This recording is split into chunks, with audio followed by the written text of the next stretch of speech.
महाराज श्री, पिछले 5 सालों से जीवन में अंधकार छाया हुआ है, कभी भी सफलता नहीं मिल रही है। जीवन में आगे क्या करूं क्या ना करूं समझ नहीं आ रहा। सफलता किसे माना है आपने? महाराज जी, श्री जी मैं पढ़ाई पूरी की और मैंने श्री जी से कहा कि मैं अब क्या करूं। उन्होंने मुझे कुछ संकेत दिए थे कि आप सरकारी में जाइए और प्रभु की सेवा करिए। फिर सफलता नहीं मिल रही उसमें एग्ज़ाम में, और अभी है। आप हमारी बात समझिए, आपको श्री जी ने संकेत किया और आप सफलता नहीं प्राप्त कर, दोनों बातें झूठी है ना, दोनों बातें झूठी हैं। आप सत्य को स्वीकार कीजिए। श्री जी के संकेत को आप जानने लगे। आप श्री जी के संकेत तो तभी जब आप उनकी मन की बात जान लेना, तो आप कितने बड़े सिद्ध हो गए। और फिर सफलता किसकी चाहते हो? प्रकृति जन्य की। आप श्री जी के संकेत को जान जाओगे तो श्री जी के प्रेम की सफलता चाहोगे, लोकवत नहीं। और ये लोक की सफलता, सुनो पहले, प्रारब्ध के अधीन है। इसकी सफलता के लिए श्री जी से प्रार्थना मत करो। हमारी बात समझना। विद्यारण्य जी एक बहुत बड़े महापुरुष हुए हैं। उन्होंने अपने माता पिता को सुखी करने के लिए, धन प्राप्ति के लिए गायत्री अनुष्ठान किया। ब्राह्मण कुल में जन्म हुआ था। एक पुरस्चरण 24 लाख गायत्री होता है। उन्होंने एक पुरस्चरण किया, 2 पुरस्चरण किया, एक बार भी कोई धन की प्राप्ति नहीं हुई। आखिरी में उन्होंने संन्यास लिया। जीव संन्यास लिया, माता गायत्री प्रकट हो गई। उनका अब इंद्रासन भी मांगो तो आपका, तो बोले अब क्या जरूरत है, अब तो वैरागी हो गया, विरक्त हो गया। माता पिता भी पधार गए, उनकी सेवा के लिए अर्थ चाहना। 23 पुरस्चरण किए, तो आप तब नहीं आई। तो उनका तुम्हारे अनंत जन्मों में ऐसे 24 महापाप थे जिनके कारण मैं नहीं आ पा रही थी। अब वो 23 पुराण से चरण से नष्ट हुए, पुरस्चरण से, और 24वां तुमने संन्यास लिया। तो अब आप जो चाहो पर, बोले अब चाहिए ही नहीं, क्योंकि अब सन्यासी हो गए, अब तो ब्रह्म प्राप्ति के लिए।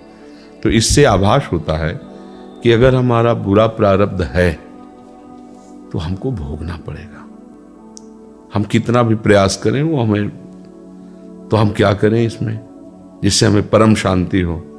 प्रभु के नाम का जप करते हुए उन पर दृष्टि लगाएं कि प्रारब्ध से हमारा भरण पोषण शरीर का भले, ये हमारा भरण पोषण आपसे होगा नाथ। तो वो एक ऐसे हैं जो आपके प्रारब्ध को भी मिटा देंगे।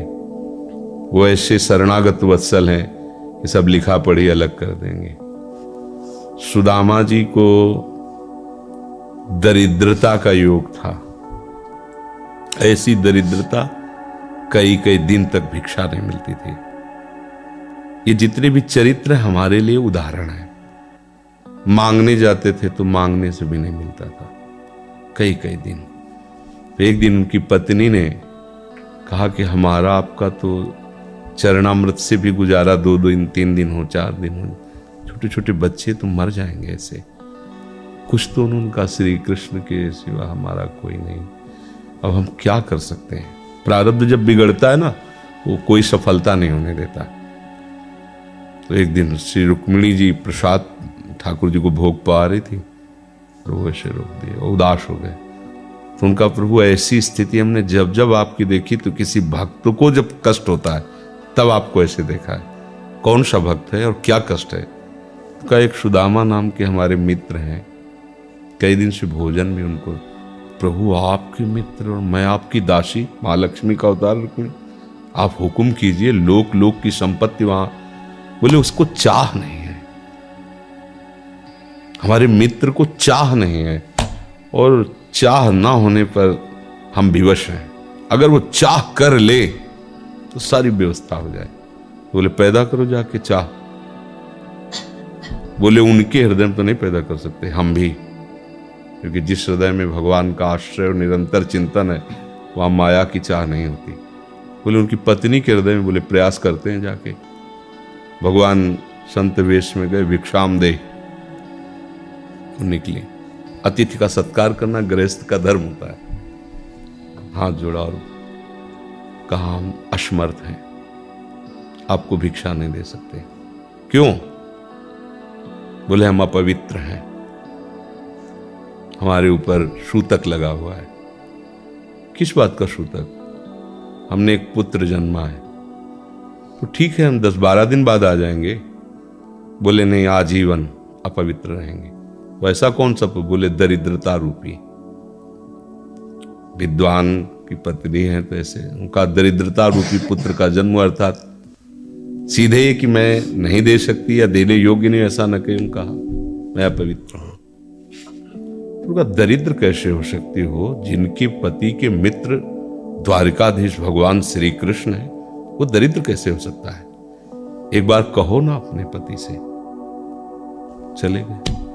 जो सुदामा जी आए तो उन्होंने कहा कि देखो, आज एक अतिथि आए थे, उनको मैं कुछ नहीं दे पाई, मुझे बहुत कष्ट है कि मेरे पुत्र और आए हुए अतिथि का भी हम स्वागत नहीं कर सकती, उनका भरण को आपके मित्र द्वारिकाधीश प्रभु श्री कृष्ण। सुदामा जी ने कहा, बोले चले जाओ ना, वो कुछ न कुछ सहयोग कर देंगे। तो बोले हम ऐसे मित्र नहीं बनाए कि वो हमारा सहयोग करे, कभी नहीं, मर जाऊंगा, पर उनसे ये नहीं कहूंगा कि आप हमारा। बोले मत कहना, दर्शन के लिए तो चले जाओ, वो सुना है इतने उदार हैं कि वो जाने पर ही दे देंगे। सुदामा ने कहा दर्शन के लिए तो जा सकते हैं, बहुत दिन हो गए, ठीक है, पर मित्र के पास जाए तो कुछ लेके जाना चाहिए, मेरे पास तो कुछ नहीं है। पड़ोस में जैसे किसी से मांगने गई तो, अरे समय जब बिगड़ता कोई नहीं होता साथ। एक ने थोड़ी उदारता दिखाई तो चावल पछोरने पर जो आगे कणका होते चावल के, जो प्राय वो लिए सुदामा जी ने कहा हमारे प्रभु भाव के भूखे, कुछ ले जाएंगे, खाली हाथ तो नहीं है। पोट्री में सारांश में बता रहे हैं, द्वारपालों ने देखा कि हड्डी हड्डी शरीर में कई जगह से फटे वस्त्र, बेवाई फटी हुई, तो दिखाई दे रहा था दरिद्रता की मूर्ति है। तो उनका किससे मिलना है तुमको? तो उनका श्री कृष्ण से। बोले संभाल के बोलो, क्योंकि पार्षद है, अनंत कोट ब्रह्मांडों के नायक प्रभु के ऐसे बोले कोई श्री कृष्ण को ऐसे गली आए, उनका जाके तो तुम बोलो ना, श्री कृष्ण से जाके कह दो कि एक सुदामा नाम के ब्राह्मण आए हुए। पार्षद गए, वो प्रभु बड़ा अजीब आदमी है, आपका नाम बिना किसी सभ्यता के ले रहा है। वो कह रहा श्री कृष्ण से कह, सुदामा कूद पड़े, भगवान दौड़े। वो पार्षद, वो सब की ब्रह्मा जी शंकर जी आते हैं तो वहां खड़े रहते हैं घंटों, भगवान ऐसे भागे सुदामा जी को पता था ना, हमारे रुक्मिणी जी के महल में रुक्मिणी जी के पलंग पर बैठाते हैं, स्वयं चरण पखारते हैं सब। अब ये वैभव, क्या हालचाल है, कैसे हो प्रभु? आप सब जानते हो, आपकी बड़ी कृपा है। तो ब्याह हो गया? हाँ, ब्याह भी हो गए, बच्चे भी हो गए। हमारे पास आए तो कुछ तो लाए ही होगे। और वो सड़े से कपड़े में चावल, कैसी बड़ी बड़ी वो वैभव, महारानियां सब भगवान का।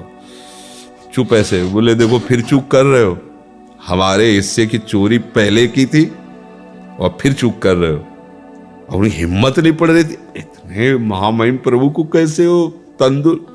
भगवान ने ऐसे छीला, ओहो, आज तक मुझे ऐसा स्वाद नहीं मिला। भगवान बड़ाई कर रहे, देखो रुक्मिणी जी की आंखों में आंसू आ गया। वो दृश्य भगवान पकड़ लिया हाथ, बस प्रभु हम आपकी सिवा नहीं रह सकती। हो भगवान तो सुदामा जी का स्वागत समान, अच्छे कपड़े पहनाए। जब चलने लगे ना तो भगवान की तरफ वो देखते, मतलब कामना नहीं, पर कि देखा पत्नी कह रही थी जाओगे कुछ न कुछ, चले प्रभु? हाँ ठीक, घर से ऐसे चले जाना, हाथ भी खाली। प्रभु ने कहा देखो ये कपड़े जो है ना महंगे हैं, रास्ते में तुम्हें चोर बदमाश, तुम अपनी पोशाक पहने, इनको उतार दो। बोले बड़ी कृपा, कपड़े भी उतार लिए और रास्ते में सोचे देखो निगेटिवली सोच रहे, मेरे श्री कृष्ण मुझे कितना प्यार करते हैं। उन्होंने इसीलिए नहीं दिया कि दरिद्र कहीं संपत्ति पाकर मतवाला होकर मुझे भूल न जाए, मुझे कितना प्यार करते हैं। प्रभु के प्यार में मगन होकर सुदामा पूरी खड़ी जैसे द्वारिका। तो उनको भ्रम हुआ कि मुझे लगता है चलते चलते मैं पुनः द्वारिका आ गया। तो आप पूछ रहे हैं कि ये किसका है? भगवान के पास विधाता है, उनका प्रभु ये तो गलत हो गया, इनके भाग्य में हमने लिखा था क्षय श्री, ऐश्वर्य का नाश, जीवन में नहीं ऐश्वर्य, क्षय श्री। भगवान ने उसका उल्टा कर दिया यक्ष श्री।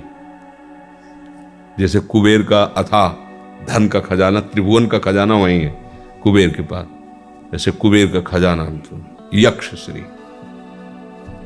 तो कहा प्रभु, तो उनका इन्होंने एक पुण्य किया है, अनंत ब्रह्मांडों के समस्त जीवों को तृप्त कर दिया है। प्रभु खुद को खाने को ले तृप्त है। बोले मेरे रोम रोम में करोड़ करोड़ ब्रह्मांड वास करते हैं और इनके तंदुलों से मैं तृप्त हो गया। अनंत ब्रह्मांडों का भंडारा हो गया, उसका जो पुण्य होता है लिख दो इनके भाग्य में। अब किसी की चलेगी प्रभु के आगे? तो एकमात्र प्रारब्ध को मिटाने वाले भगवान है, कर तुम अकर तुम अन्यथा कर तुम। तो आप भगवान की शरण होकर उनका नाम जप कीजिए और उनसे प्रार्थना कीजिए कि आपको उचित लगे तो समस्या का समाधान कर दीजिए, नहीं तो मुझे समस्या से लड़ने का बल और विवेक दीजिए।